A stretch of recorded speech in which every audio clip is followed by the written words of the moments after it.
Hello, this is Ciprian Borodescu, CEO at Morphle, and it's my pleasure to welcome you to our first webinar, From Data to AI with AI Canvas for Business.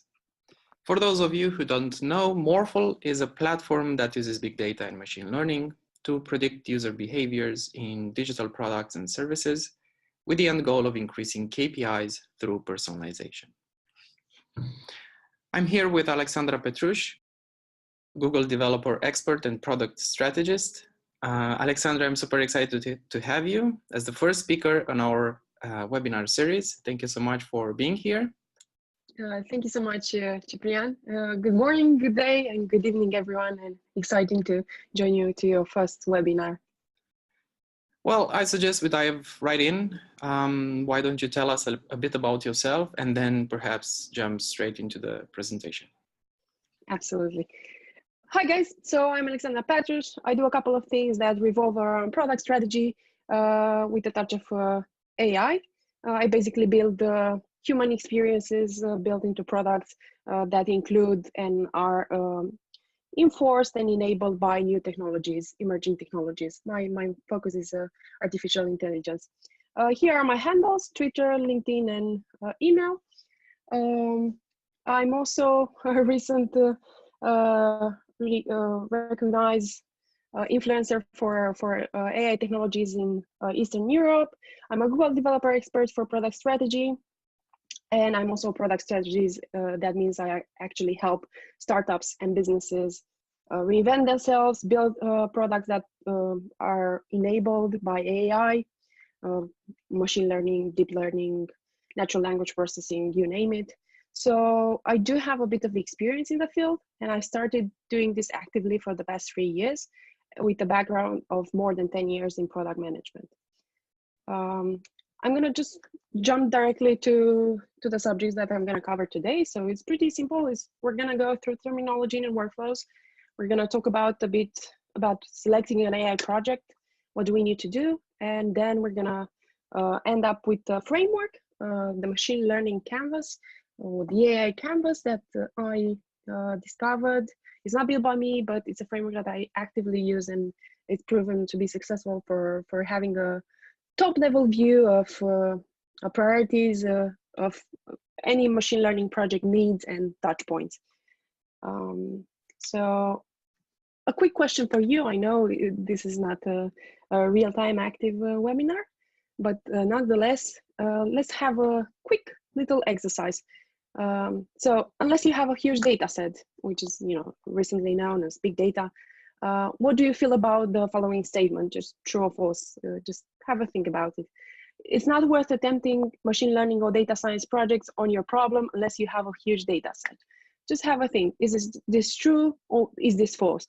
We have seen coverages that touch base on both of the aspects. Some say that it's true, and this actually frightens startups in adventuring themselves in building products that are AI enabled because they might not have a huge data set because they are not Facebook or Microsoft. Some say it's false, and this is actually what powers and encourages startups to adventure themselves into building AI enhanced products, even though they don't have large data sets. Well, the answer is false, obviously. You can still build up machine learning or data science projects, even though you don't have a huge data set, because there are use cases and applications of machine learning that can work out even with a small data set. That's one thing. And the other thing is like being transparent to your user and educating your user, because we are entering into a world where transparency and communication with the user is critical, would actually prove very useful for you. So announcing in your app, in your product that, hey, we've tested the product only on, I don't know, a small data set, or on, say you have a product that has stock images only on, that deals with images. We only tested it with stock images, not with real-time users data. Help us improve it. I think this is the right attitude to have. I actually based my presentation and my talk of today on a very simple decision-making concept that is used in AI projects. It's a deterministic process called the Markov chains. I bet most of you are very familiar with it. And this is the phrase that corresponds to it. The future is independent of the past given the present. And this is the actual mathematical visualization of the Markov chains. Well, my actual challenge, from a business and product perspective is how could we bring Markov chain simplicity to business? It's like, how could we connect the dots between data, AI, and value creation? Because these three, data, AI, and value creation, are actually essential for working on the right problem. And working on the right problem is actually quite challenging for AI-driven projects.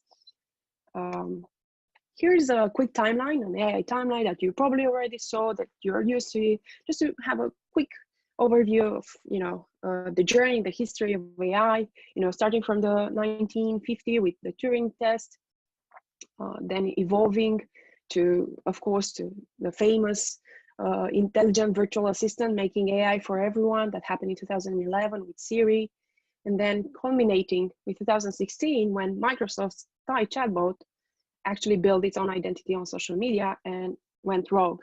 Of course, more recently, we have further examples like autonomous driving, having victims, and so on and so forth. These are actual examples that have a very fixed place in history and that actually left a footprint on us and how we interpreted the technology and how open we are to actually adopting the technology. But technological revolution happened before. It's not the first time. But now we are talking more and more about AI first companies. As Romanians, we take pride into actually identifying ourselves with a very successful story of UiPath, the robotic process automation business that turned into a unicorn and that has a current 7 billion valuation and is receiving investment rounds after investment rounds, and is having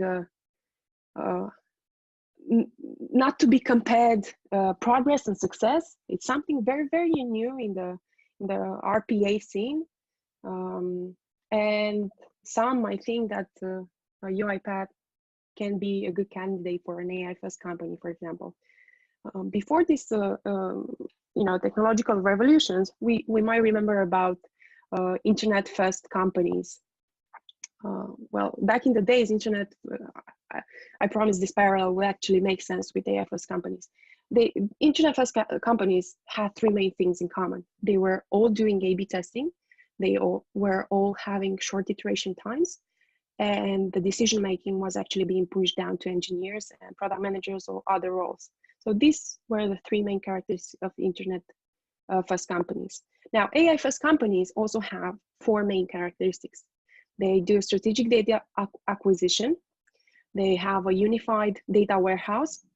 And this is actually, at this point, number two, unified data warehouse. I usually like to give an example, that we have in our pockets is like Uber has a fantastic unified data warehouse. I'm not affiliated, I don't promote it, it's just that they do this thing very well.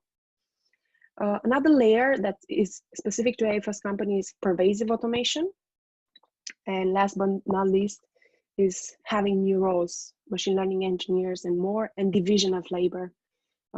We all hear about, new roles, a machine learning engineer, data scientist, but there are companies that don't have a clear structure and division of labor as per AI first companies. They only put an addition of a machine learning engineer position because they heard that this is what an engineer that works with AI projects is called, and they just include that, but they are not the ones that are AI first driven companies.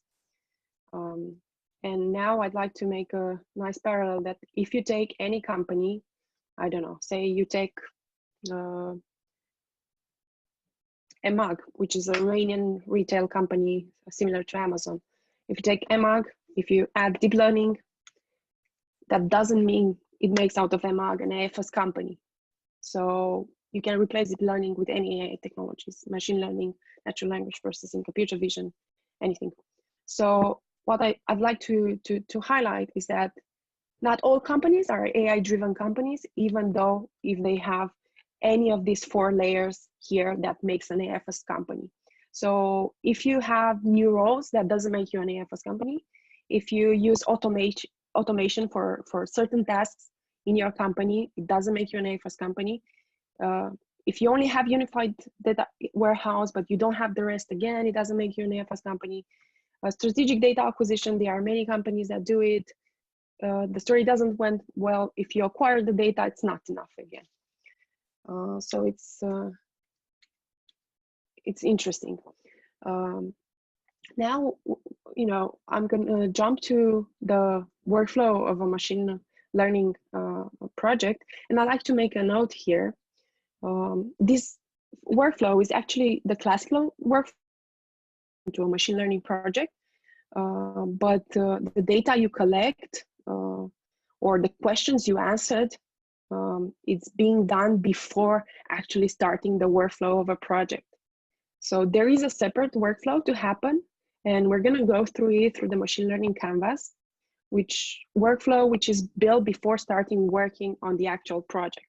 But because now we are talking and we are in the chapter of AI terminology, I'm going to go through the terminology of a workflow of a machine learning project just to get you comfortable with the terminology. But this doesn't mean that we jump directly into a machine learning projects without looking or answering other questions before. But we're going to talk about that further on. So the classical workflow of a machine learning project actually has 3 main pillars. One, of course, you collect the data, then you train your model, you iterate a couple of times until it's good enough. Industry averages differ. Sometimes it's around in most of the cases, it's around 40 to 20 iterations on training your model. It actually depends on the complexity and duration and data sets. And then you deploy the model with the mention that you get back and maintain and update the model as you evolve. The workflow of a data science project, though, I put them here both together, mirroring, just to give you a better idea of the difference. Is like you start with the same pillar, you collect the data, then you analyze the data. You, of course, iterate many times until you get good enough insights. And then you suggest hypotheses and actions. You deploy the changes and you reanalyze the data periodically. The difference between a machine learning project and a data science project is that the data science project usually has a deliverable that consists in a presentation or a PDF or a document where you actually have your hypotheses and actions. So people know, what you analyze, your hypothesis, and what we need to do. The machine learning project, though, it has a prototype, a proof of concept, something that you can send to users and they can feedback on. Right. Selecting an AI project. Well, of course, you have, you may have more than one idea, hopefully. And we have to think about it. How do you select that project that you have resources to work on? Because you may not have resources to work on all your, say, 20 ideas of AI projects. So which is the AI project you should work on? How do you decide that? Well, there are actually two points to structure your thoughts on. Like what AI can do, like, industry-wise, what AI can do is like on your niche, on your industry, what is the AI progress to date? And then you have the intersection with what's valuable for your business. Because AI probably does quite a lot of things. Probably we already have records of quite a lot of use cases in that specific industry, but which ones are the most valuable for your business? Which ones will bring you return on investment, will bring a better product for what you're trying to develop, or I don't know, open a new niche for your market or for your industry. So whatever is the intersection of what AI can do and what's valuable for your business should actually be the ideas that are worth considering. Nothing, that's not at the intersection. So anything at this intersection here are ideas worth to be put on your list to be considered and evaluated towards selecting an AI project. What AI can do can be answered by AI experts in the field. What's valuable for your business can be answered by domain experts in the field. This is once again to highlight and reinforce how important working as a cross-functional team is, even from early on. Working as a cross-functional team doesn't start after you selected the AI project. It starts even from the early stage when you pencil the idea and when you run that idea to be included in selecting that idea as an AI project. So it's actually quite important to spend the time and include the necessary expertise into your evaluation. When you select an AI project, you have to run a couple of due diligences. There are two due diligences that are mandatory to be ran. Of course, one is the technical due diligence, and there are three main questions you need to answer from a technical perspective. One is, of course, can the AI system meet the desired performance? How much data do you need? And also trying to pencil in an engineering timeline. You should not miss this step because it's actually quite important in evaluating that idea towards selecting it for implementation, for starting working on it. So this is the technical diligence, and you should run this with your technical team and their expertise, AI engineers, AI data scientists. And then you have the business diligence, which actually needs to touch base on at least one of these 3 points. Does it, implementing this idea into your project, does it bring a lowering of costs? Does it increase revenue? Does it launch a new product or a new business for you? It's like, what's your business impact? Do you have an impact, a positive business impact out of this action?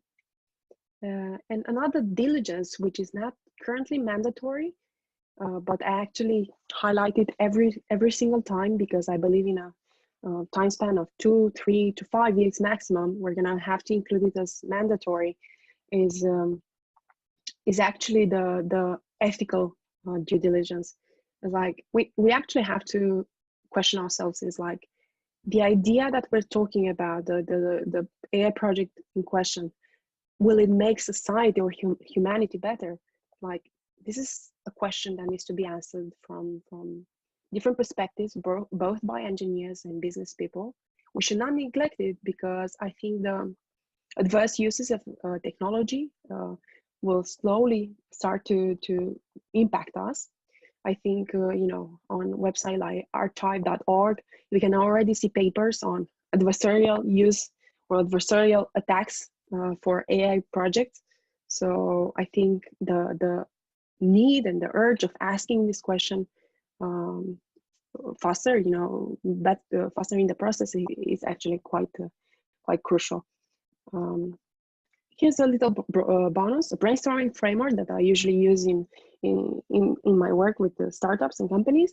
I usually try to ask 3 questions up front. It's like, before we talk about anything, it's like, we're not gonna automate jobs. So we try to clarify that from the start. We are just gonna think on how we can automate tasks. So we're not gonna talk about automating the job of a receptionist, for example. We're gonna talk about potentially automating the job of sending or receiving documents at best.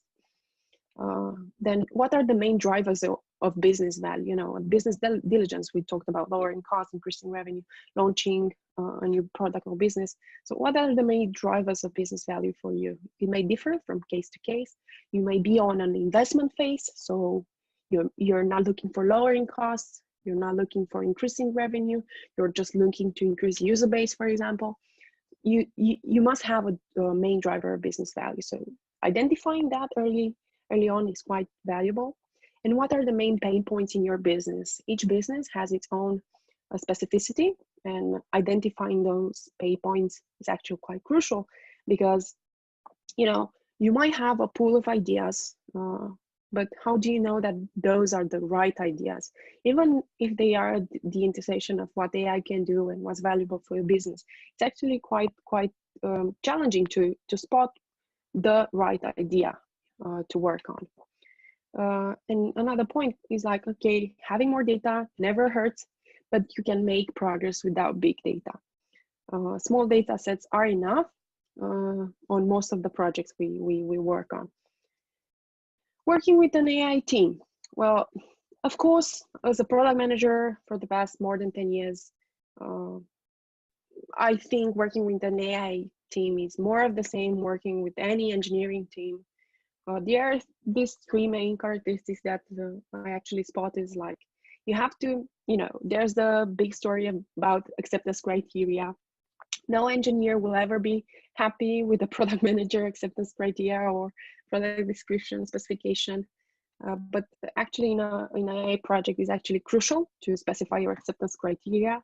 I gave here an example is like detect defects with 95% accuracy. You actually have to be very specific with that accuracy percentage when you write the acceptance criteria, because they will run their tests and they will try to meet what you say. If you're not accurate, then of course they don't have something to measure against, and correctly, it's a fail from the start. Then write good specifications. I know it's a truism because you should by default write good specifications, but now it's much more important than ever to provide your AI team with a data set on which to measure the performance. Like, say you are building a product that does image recognition, photo recognition, you actually have to provide them with a test set, usually, I don't know, around 1,000 peaks or something like that. So the difference now between regular software specification is like you actually have to provide those data sets, or actually have to provide a source where to get the data sets. I usually provide the data sets that they measure against with. So if I say detect defects with 95% accuracy, I provide a data set that they measure against, because they might do the trials and the tests with a different data set, but what they measure against is provided by me. Third but not least, involve the AI team with the IT team in calibrating your data collection.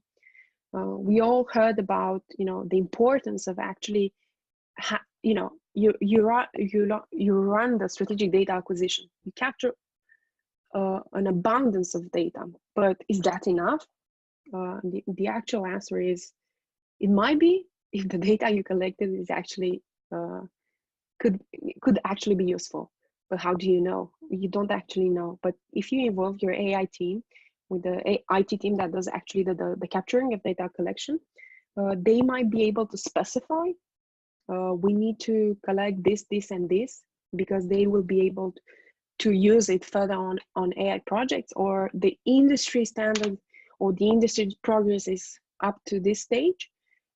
We forecast or expect an advancement of technology up to this stage in the next 5 years. So you can already start collecting this data, or collecting this data without a timestamp or something like that. It won't prove useful for us. So all these important aspects are crucial to validating and having valid data acquisition, because if you capture it, is not enough. You actually have to validate with the AI team and how useful that data captured will actually be in implementing and working on an AI project.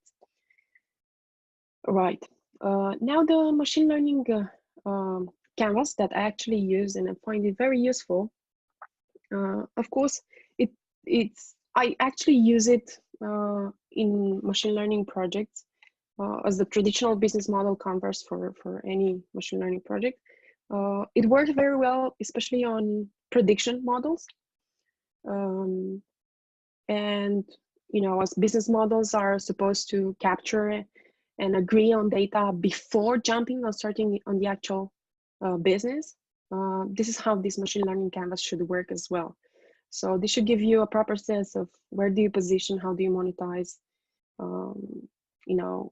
efforts involve metrics, and this actually helps you add on the point on deciding data collection and how you're going to work on the project and what's going to be the output, the time, and so on and so forth. Because you're going to have like 20, 30 ideas of a machine learning project, for example, but certainly you shouldn't rush in and building them up without some reasoning or awareness to it. This actually provides you the top level view for the machine learning project needs and touch points. And sometimes actually, I notice myself, I keep on recommending that this machine learning canvas should actually go hand in hand with Sean Ellis framework for growth prioritization, which is called the ICE scoring. It's called impact, confidence, and easiness score, because, for example, it's not enough to have just the ideas in the machine learning canvas, because you might have 20 ideas, 20 machine learning canvases, but you need to prioritize them. And recently, someone actually flagged me the fact that this machine learning canvas actually makes sense when you have an industry reference or a proven implementation model for the project at hand. It is true. It is most successful when you have an industry reference. And sometimes you may be in the situation where you don't know from the beginning some of the facts that are mentioned here, or what you need to monitor or track, and you need to figure it out later on. But especially when you're dealing with third-party dependencies, such as cloud architectures, proprietary APIs, and so on. And this is actually where I think Sean Ellis IC scoring is actually a growth prioritization framework is actually a good risk assessment, because you can actually put scoring to how confident are you towards your idea. Because, for example, if it's an idea that no one actually executed on, you don't have any proven implementation or industry reference, of course that will have a higher risk, but it might also have a higher business impact. So you actually need to balance those in the scoring. So I think it's actually quite useful. So let's go through the machine learning canvas. We have 7 important aspects. The first layer is about the position and how do you react towards your project. The second layer is about the data itself that consumes that your project will actually consume. So we talk about the prediction, and usually this is the side where the machine can potentially tell you this. Is like, what do you need to know to make the decision? In my example earlier, in the acceptance criteria, I gave you the 95% accuracy. So this is the threshold you set yourself, and this is what the machine needs to tell you. Then you have the judgment. Of course, no prediction is 100% accurate. So in order to determine the value of investing in better prediction, you need to know the cost of different outcomes. So it depends on the situation and it requires human judgment. But the judgment can change the nature of the prediction machine. So how do you value different outcomes and errors? What's your position? Do you retrain? Say if you have 3 pictures and 2 of them haven't been labeled correctly, what do you do? So you actually have to put your decisions up front, your judgment up front. Do you keep those? Do you not keep those? Do you manually label them? You have to know beforehand so that people are aware how would you react against a certain situation. Then we have the action, which is is the action dependent on the predictions generated? The answer could be simple, yes, closed, yes or no, or you can be more nuanced. It depends on how much complexity your industry has, or how familiar is the industry with that proven implementation model or not. Then you have the outcome, because an action always leads to an outcome. And if you do not know what outcome you want, improvement is difficult, at times even not possible. So you actually have to know what's your metrics for task success. This is something you need to know before starting on the actual project.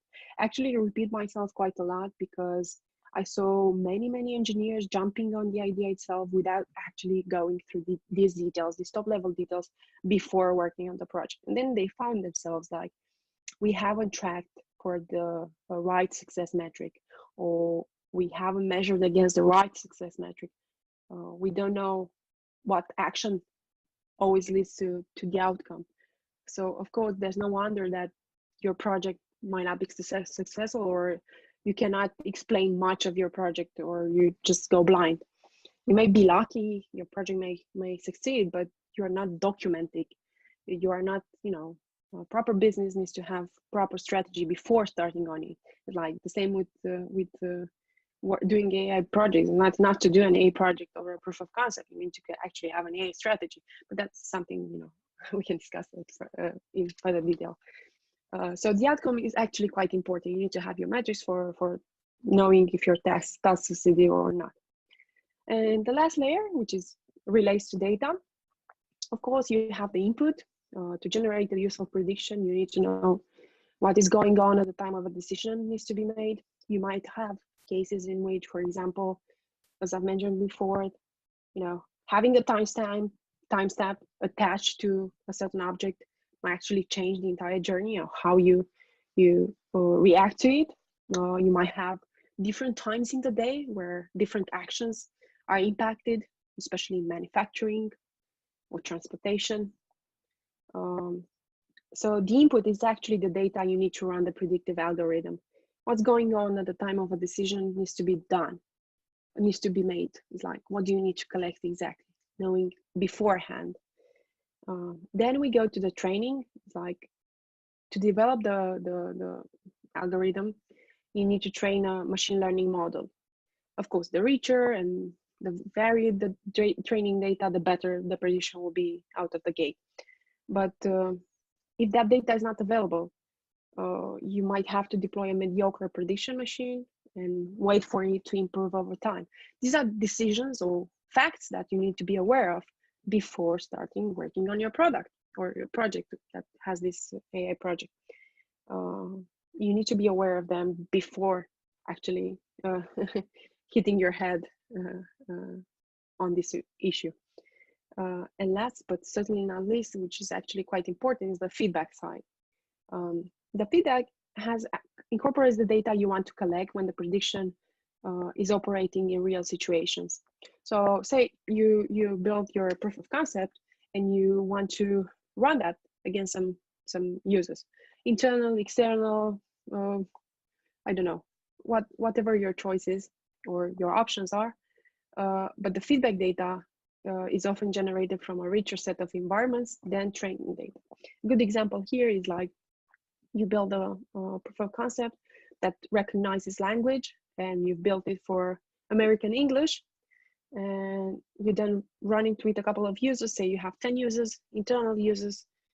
They run the algorithm, the proof of concept, and then you actually collect the feedback, and you realize that out of your 10 users, 2 of them had actually British English. So you only prepared it for American English. So this is actually the point where you actually get to collect the feedback data and actually get to decide, okay, do we add on the British English language to our model or not? Then you have to run, this is as an addition, you have to decide, and so on and so forth. The more you collect the feedback, the more you will realize of things you have not looked at or have not considered. This is what happens in real world as well. I gave the example of Uber doing a unified data warehouse. Well, they do that quite a lot. Their platform, Michelangelo, where they retrain and collect and improve their algorithms. It's quite interesting because after they retrain, they of course collect the feedback, and then they improve the models, and then they push out the data to various products they have.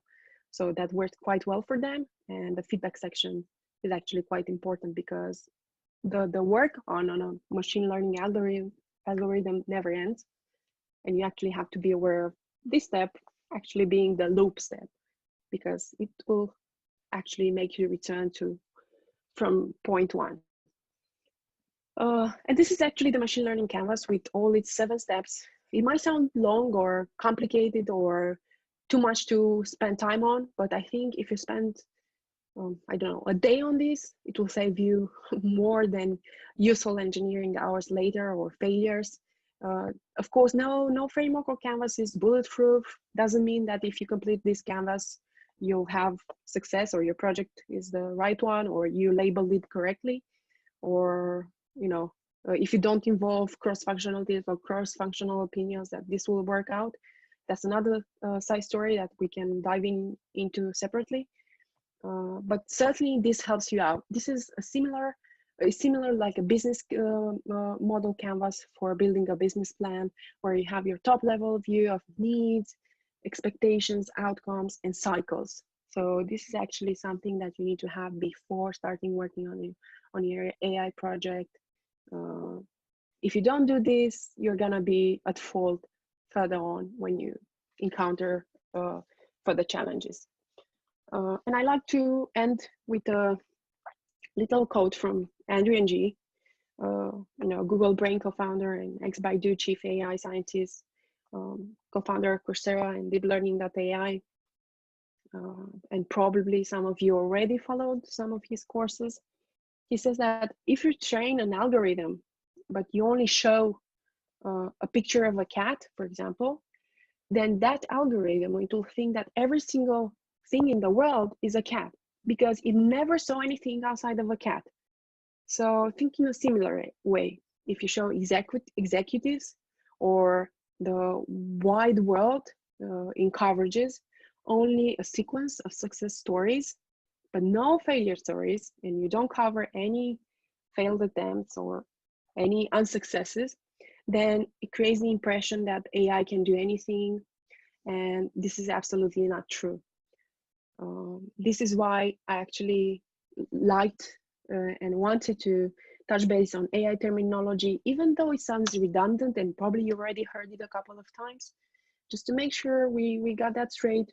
The classical workflows for a machine learning and data science project. So this is both of the terminology end up with a framework, which is used before selecting an AI project and before starting working on an AI project. Because I've been to many events or many AI groups where developers just jump in. It's like, okay, I've done this and this, and it didn't return me what I expected. And then I just ask them, how much time did you spend in evaluating, validating your idea before jumping and working on it? Like, oh, well, I spent a couple of hours. And did you document that? No, but I thought it's like everyone is doing this, or we have industry examples that it succeeded.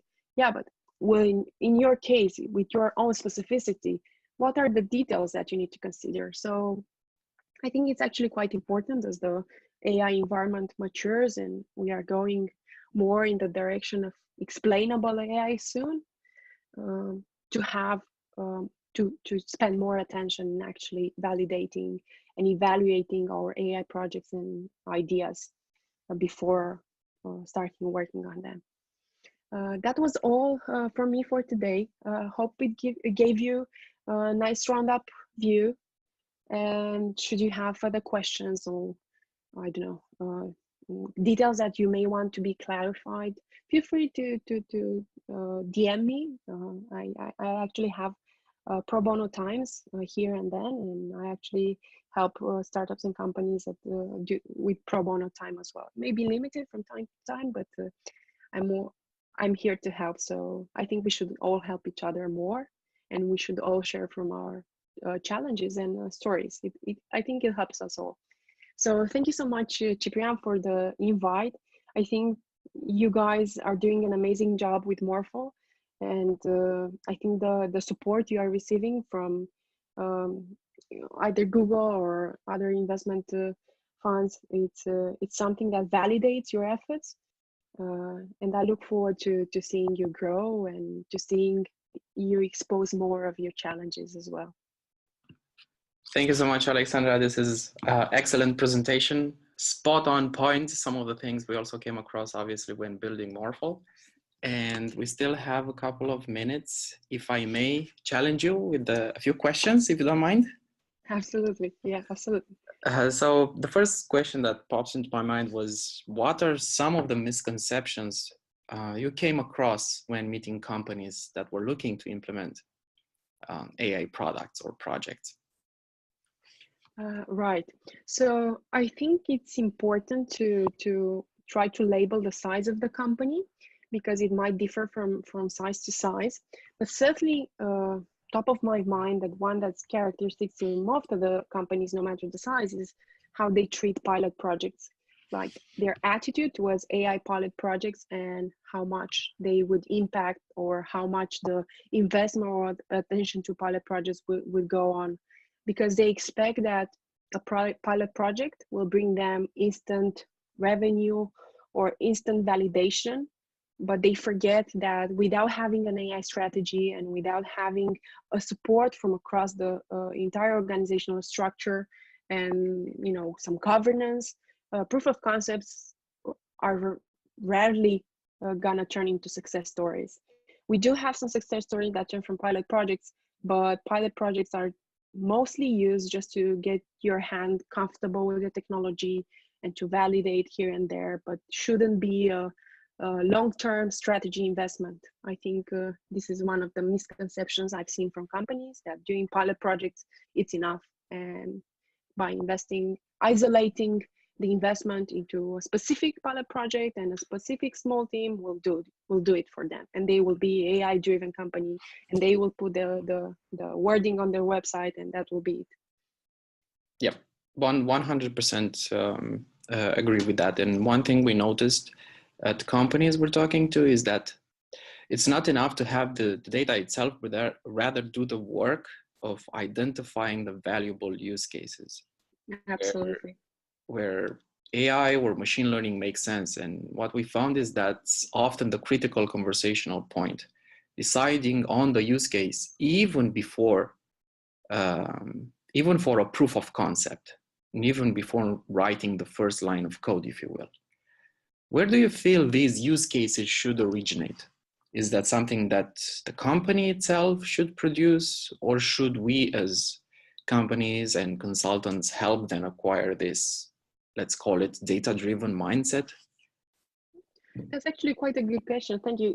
It's one of the questions that's being challenged and opened quite a lot, just because of the fact that we don't understand, or we haven't discovered enough that AI use cases are part of the grand scheme of an AI strategy. And from what I experienced and what I saw is, of course, you never rely only on your estimation. Of course, when you building an AI use cases, which is part of the AI strategy. So, just a quick overview, an AI strategy has actually 3 parts. It may have more depending on how you structure it, but just the main 3 pillars. You have the AI vision, of course, product, service centric, whatever, process centric. You have a competitive position, and so on and so forth. You have the AI use cases attached to that strategy, because when you build a strategy, you build it with a couple of use cases in mind, where you have the ideation and prioritization, you have the value chain configuration, and then you have the enabling factors. Okay, how do you enable those use cases? And here actually might answer your question, because having some penciled AI use cases that may be collected either from industry advancement or from domain fit to your product or niche or service.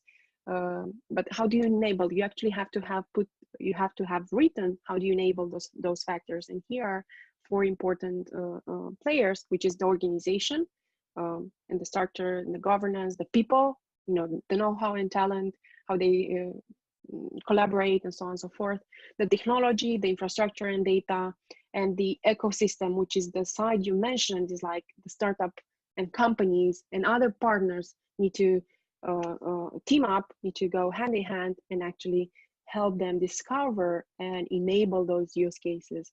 I don't think going alone in these use cases is the solution. And this is why the importance of cross-functional team, the importance of due diligence, both on technical, business, and more recently on ethical diligence, is crucial. I think they all highlight the fact that we can never do things alone, because we are in a co-creation process between machines and humans. And I think the collaboration side and trying to include the organization as a structure, the people, the technology, and the ecosystem is actually the right perspective to have towards AI use cases. But use cases should be involved in the strategy from beforehand, even though you may find yourself in the position that you're going to explore and discover new use cases that you never thought about it. You need to start your journey with at least a couple of them that are specific to your industry or specific to the goal you have. Yeah, excellent point. And what are the main roles you've seen are get involved in delivering a successful AI project? It can be actually quite wide. You can start with a very small team, just having a machine learning engineer and a data scientist, and they can work together depending on the complexity of project. You can have a wider team where, of course, you expand the engineering roles into more verticals of AI, and so on and so forth. So I've seen people succeeding with projects, small projects with very small teams, but with more developed teams. But I think it's much more important to pinpoint the fact that no matter the structure, you need to have a clear structure and division of labor inside the company structure. So what I've seen is most successful is like you have business units, and the AI business unit is a unit, a standalone unit per se itself, that actually feeds data to the other units to consume it. So I've seen very successful cases where you'd have a AI team, AI business unit, where they have, of course, machine learning engineers, data scientists, AI product managers, because they are a fact now. Not many people uses them, but they are more and more recalibrating their skills. Of course, you have the testers and so on and so forth. And they will work out to feed the data or their results into the various products that the company has. So they feed the data internally to external users, but it goes into first internally and then external. So I think this structure is very, very important before going granular to the team structure. Excellent. So we're running out of time, Alexandra. It was a pleasure. Thank you for your insightful presentation. Thank you so much, guys, and good luck with the webinars. I hope people will enjoy it, and I look forward to stay tuned to your future webinar sessions. Okay, so all right, this is From Data to AI in a nutshell. This is where you can find me and Alexandra. Thank you all for watching, guys, and be sure to follow this webinar series. We're gonna post a new webinar every month. The next one is scheduled for June 19th. So stay tuned for the next videos and make sure to subscribe or leave a comment if you have any questions. See you next time.